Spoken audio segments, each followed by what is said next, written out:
Imagine waking one morning, not to the familiar cacophony of your life, but to absolute unnerving silence.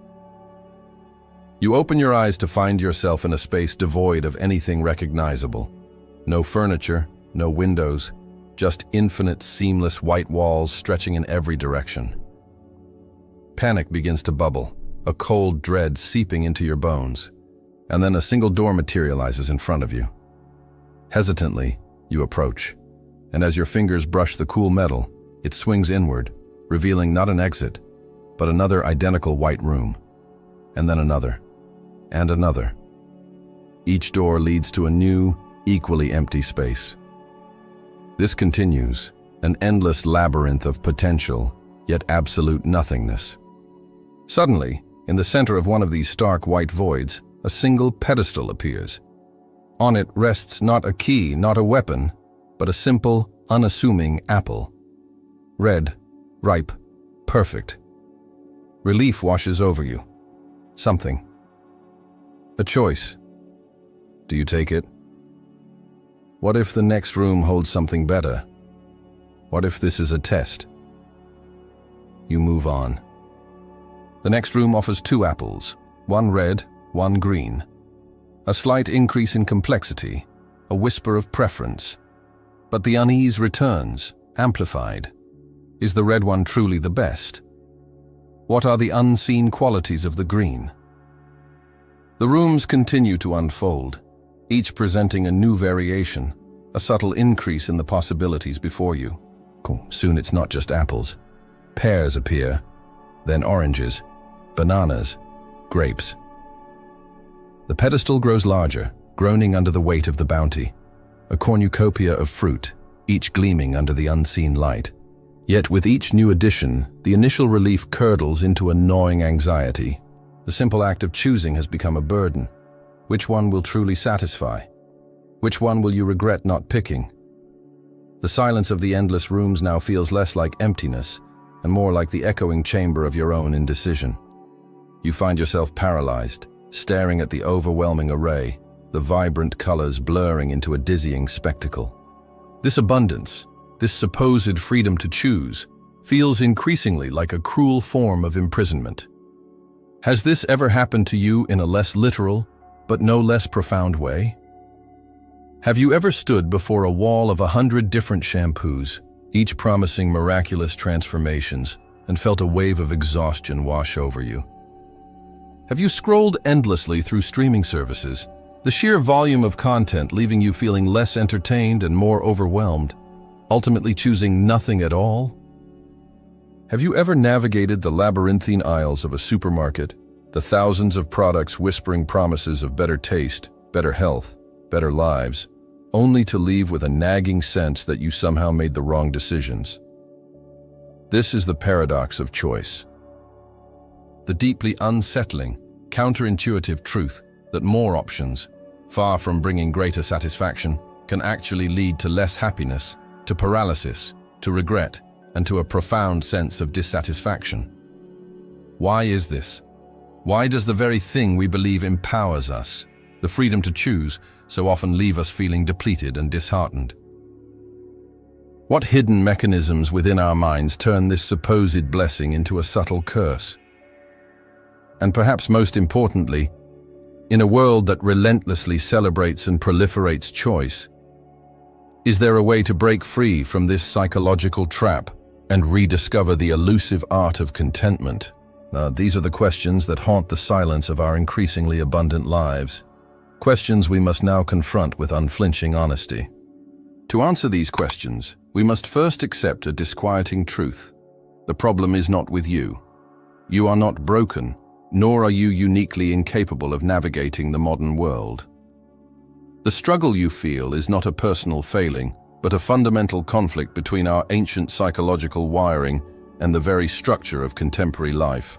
As the labyrinth of endless white rooms was not a fantasy, it is the architecture of our society, and we have been conditioned to call it freedom. The roots of this paradox run deep, entwining psychology and philosophy in a suffocating embrace. The psychologist Barry Schwartz, in his seminal work, gave this phenomenon a name: the paradox of choice. He identified several hidden mechanisms that turn the promise of abundance into a source of misery. First is the brutal reality of decision paralysis. When faced with a manageable number of options, the mind can weigh and compare. But when the options become overwhelming, dozens of retirement plans, hundreds of television shows, thousands of potential partners on a dating app, the cognitive load becomes too great. The brain, in an act of self-preservation, simply shuts down. You find yourself frozen in the aisle, not because you are indecisive, but because the sheer volume of data has short-circuited your ability to process. The freedom to choose anything becomes the inability to choose at all. Even if you overcome this paralysis and make a choice, a more insidious poison begins to seep in. Regret and opportunity cost. For every door you open, you are haunted by the infinite doors you left unopened. The satisfaction you might have derived from your chosen path is relentlessly diminished by the ghosts of the paths not taken. This single chosen reality must now compete with 1,000 idealized fantasies of what could have been. Your perfectly good vacation is soured by the thought of the even better one you might have had. Your loving relationship is shadowed by the nagging question of whether a more perfect match was just one more swipe away. Compounding this is the escalation of expectations. When the world offers you everything, you begin to expect perfection. A good enough outcome is no longer acceptable. The meal must be sublime, the movie a masterpiece, the career a source of ultimate fulfillment. When reality, as it always does, falls short of this impossible standard, the blame has nowhere to land but squarely on your own shoulders. After all, with so many options, your dissatisfaction can only be your fault. Sue, you had every opportunity to choose correctly, and you failed. But this modern psychological diagnosis is merely a new name for an ancient philosophical dread. Long before the invention of the supermarket or the internet, the Danish philosopher Søren Kierkegaard identified this very human terror. He called it the dizziness of freedom. For Kierkegaard, anxiety was not a pathology to be cured, but the inevitable consequence of confronting the abyss of our own potential. Standing on the edge of a cliff, the fear is not just of falling, but of the terrifying possibility that you could choose to throw yourself off. This is the vertigo you feel when you realize your life is unwritten. Every choice, what to believe, who to love, how to live, is a leap into the void, made with no guarantee of the outcome. The infinite possibility is not liberating, it is dizzying, terrifying. The existentialists of the 20th century echoed this sentiment with even greater force. Jean-Paul Sartre declared that we are condemned to be free. Say this is not a celebration but a burden. Without a preordained purpose, without a God or a fixed human nature to guide us, we are left terrifyingly alone with the responsibility of creating our own meaning. We are the sum of our choices, and that weight is, for many, unbearable. The philosopher Erich Fromm observed this in his work, Escape from Freedom, noting that humanity has historically fled from this crushing responsibility, seeking refuge in conformity, dogma, and authoritarian rule. We crave the certainty of a smaller world, of fewer choices, because the burden of total freedom is simply too much for the human spirit to bear. So the hidden problem is this. We are wired for a world of scarcity and clear paths, yet we live in a civilization of overwhelming abundance. Our minds, grappling with the psychological flaws of paralysis and regret, are simultaneously crushed by the philosophical weight of absolute freedom. And this toxic brew doesn't just shape our shopping habits. It silently, relentlessly, shapes the very core of our being, with consequences far more profound and unseen than we could ever imagine. This is where the true cost reveals itself, not in the grand, dramatic moments of life, but in the silent, unseen erosion of its very foundations. The consequences of this paradox are not external events that happen to you.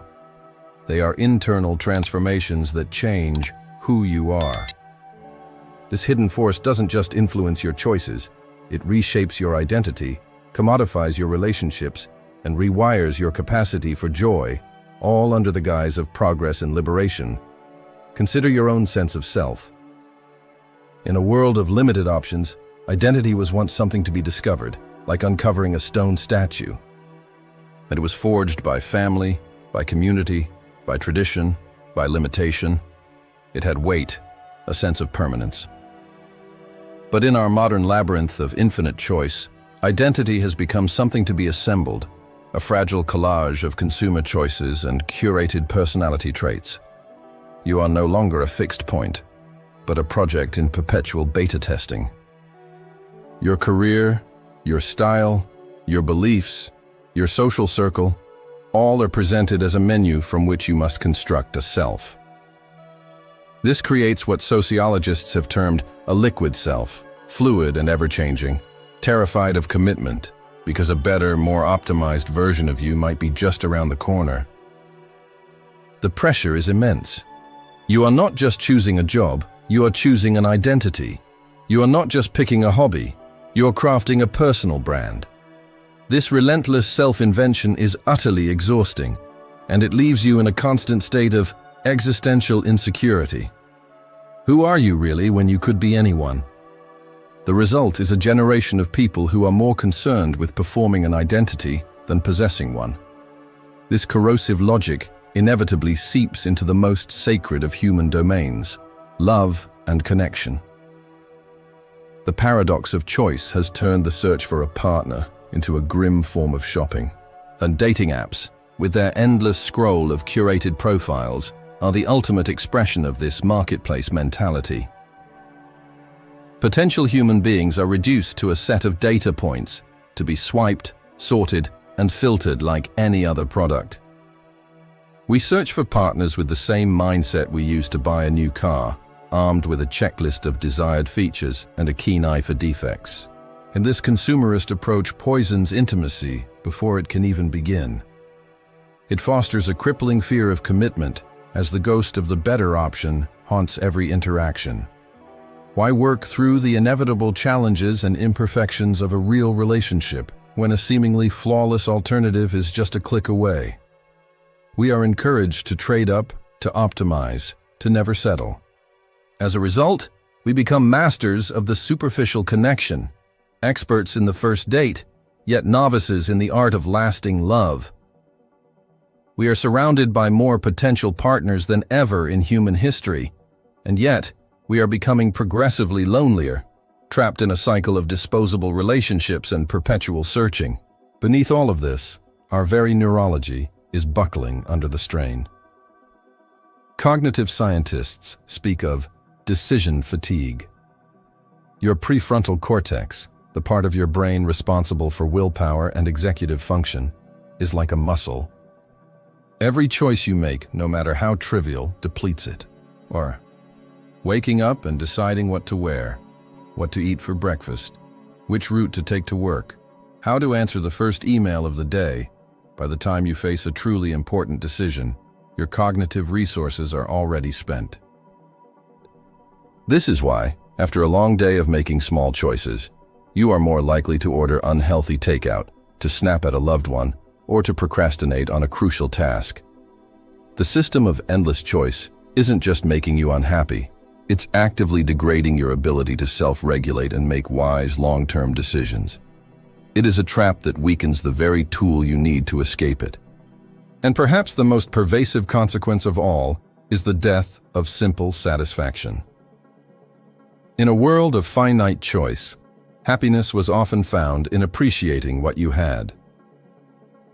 In our world of infinite choice, happiness is perpetually undermined by what you could have.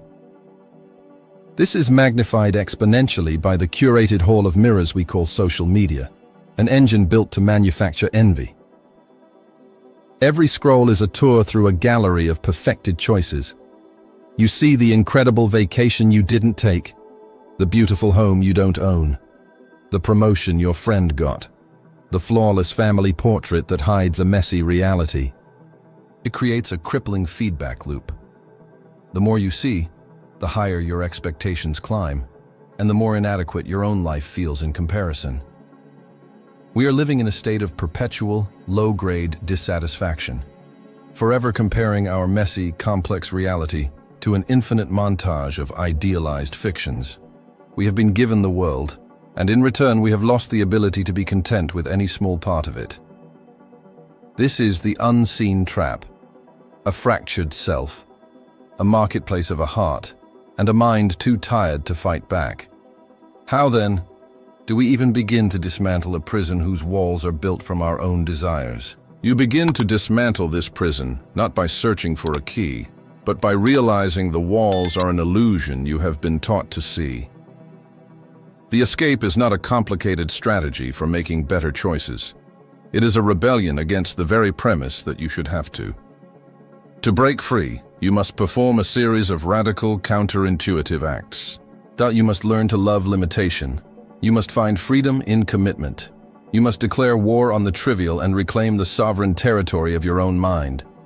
The first act of this rebellion is to embrace the power of the irreversible decision. You must learn to burn your boats. Now, when ancient conquerors landed on hostile shores, they would sometimes set fire to their own fleet, making retreat impossible. This was not an act of madness, but of supreme psychological clarity. By eliminating the option of escape, they focused every ounce of their energy, will, and creativity on the single task of moving forward and succeeding. You must do the same in your own life. In a world that whispers, "Keep your options open," you must roar back with the thunder of commitment. Choose a path, a project, a partner, and then, metaphorically, burn the boats. Delete the dating apps once you've entered a committed relationship. Unsubscribe from the job alerts after you've accepted a new position. Cease the endless research after you've purchased the appliance. This act of intentional closure is terrifying at first, for it defies everything our culture preaches. But it is the only way to kill the ghost of opportunity cost. It frees your mind from the exhausting calculus of what if, and allows you to invest your soul fully in the reality you have chosen. Only then can you begin to discover the hidden depths and unforeseen joys within the path you are actually on, rather than fantasizing about the ones you are not. Next, you must rediscover the profound wisdom of satisficing. Our society has conditioned us to be maximizers, people who must exhaustively search every possible option to ensure they are choosing the absolute best. This is the fool's errand that guarantees dissatisfaction. The satisficer, a term coined by Nobel laureate Herbert Simon, represents the enlightened path. The satisficer does not settle for mediocrity. Instead, they define their standards and criteria first, and then select the very first option that meets them. Is this car safe, reliable, and within my budget? Yes? The search is over. Is this television show entertaining enough for a Tuesday night? Yes. The endless scrolling ceases. This is not an act of surrender. It is a strategic and intelligent withdrawal from an unwinnable war. It is a declaration that your time, your energy, and your peace of mind are more valuable than the marginal, often imaginary difference between the good enough and the mythical best. This is Stoicism in practice, focusing on what you need, not what the world dangles in front of you, and finding contentment within those rational boundaries. Finally, and most powerfully, you must become the architect of your own beautiful constraints. If the world is a fire hose of overwhelming choice, you must build your own aqueducts to channel it. You must intentionally create scarcity in your own life to cultivate appreciation and focus. This is the art of voluntary limitation. Adopt a personal uniform, as Steve Jobs and Albert Einstein did, and eliminate one trivial decision from every single day, freeing up that mental energy for what truly matters. Curate your media diet with the ruthless precision of a museum director. Choose one streaming service, not 5. Follow a handful of thinkers, not thousands of influencers. Give yourself a rule. I will only look at 3 options before buying. Limit your time on decision-making. At first, this feels like deprivation, but it is the exact opposite. Think of the poet who, far from being stifled by the strict 14 lines of a sonnet, is forced into a higher state of creativity by its very constraints. The rules provide the structure against which genius can push. By building these fences, you are not imprisoning yourself. You are creating a sanctuary, a space cleared of the noise and clutter of the superfluous, where you can finally begin to hear your own thoughts. Cultivate your own tastes and engage deeply with the few things you have intentionally chosen to let into your life. This is how you begin to break free. Not by finding a better way to navigate the labyrinth, but by choosing to live in a single, well-tended room. You burn the boats to commit to a journey. You sacrifice to reclaim your sanity. You build walls to create a sacred space. You are shifting from being a passive consumer of infinite reality to an active creator of your finite, meaningful world. But this path of willful limitation, of saying no to the siren song of more, leads to a final, deeper truth. It is a revelation that reframes the entire struggle, a paradigm shift that illuminates not just how to be happy in a world of choice, but what the purpose of freedom truly is. For what if the ultimate paradox is not about choice at all? What if all these strategies, burning the boats, satisficing, creating constraints, are not the solution itself, but merely the tools to clear a path toward a final, far more powerful realization? We have been wrestling with the question of how to choose, laboring under the assumption that freedom is the goal and choice is the mechanism. But what if that is the fundamental misinterpretation of our entire existence? What if true freedom is not the right to choose, but the power to not have to? Here is the deepest revelation, the one that redefines the very fabric of this struggle. The currency of a meaningful life is not choice, but attention.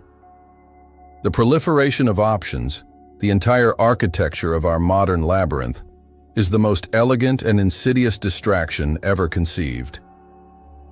It creates the illusion of control, making you believe you are the sovereign ruler of your life because you can select from 200 kinds of pasta.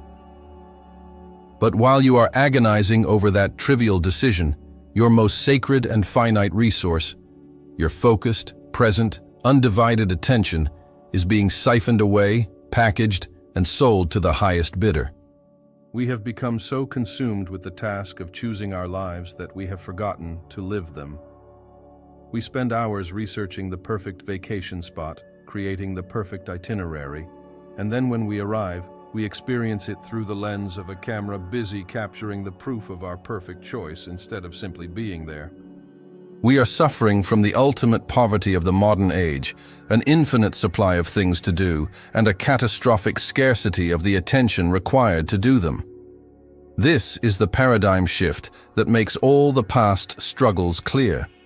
Meaning is not something you find by making the right choice. Meaning is something you create. And it is forged in the furnace of sustained attention. A relationship does not become deep and meaningful because you chose the perfect partner from a lineup of thousands. It becomes meaningful through thousands of hours of shared presence, of paying attention to another human being in all their flawed, complex glory. A craft does not become a source of fulfillment because you chose the right career path. It becomes fulfilling through the slow, often frustrating process of giving it your focused effort, day after day, year after year, until your attention merges with the material itself. Meaning is the sacred residue left behind by a life of deep focus.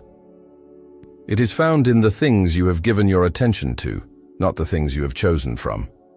Viewed through this lens, the entire battle changes. The enemy is not abundance, it is the relentless global machine of distraction.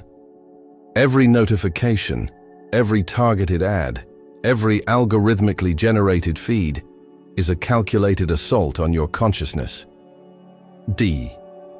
In this new reality, the ultimate act of rebellion, the most profound expression of human freedom, is the ability to decide where your attention will flow.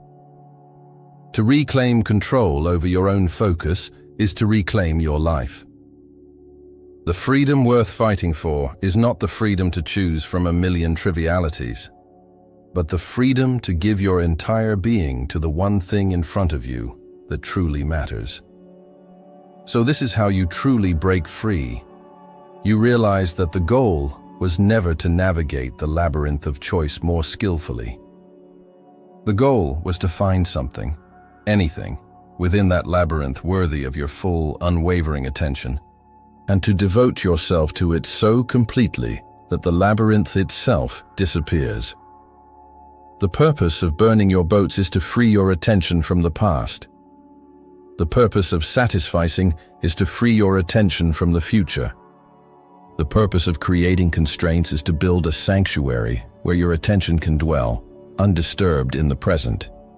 Look up for a moment. Look away from this screen and let your eyes fall on something in the room around you. A cup, a crack in the wall, the light falling through a window. Give it your attention, all of it, for just 1 minute. Feel the profound peace and power in that simple act. That is the beginning of your escape. That is the taste of real freedom. The most urgent question you must now ask yourself is not, what should I choose? But rather, what is worthy of my attention? For where your attention goes, your life goes. And in a world that wants to tear it into a million pieces, the decision to gather it, to aim it, and to give it wholly and sacredly is the only choice that will ever set you free.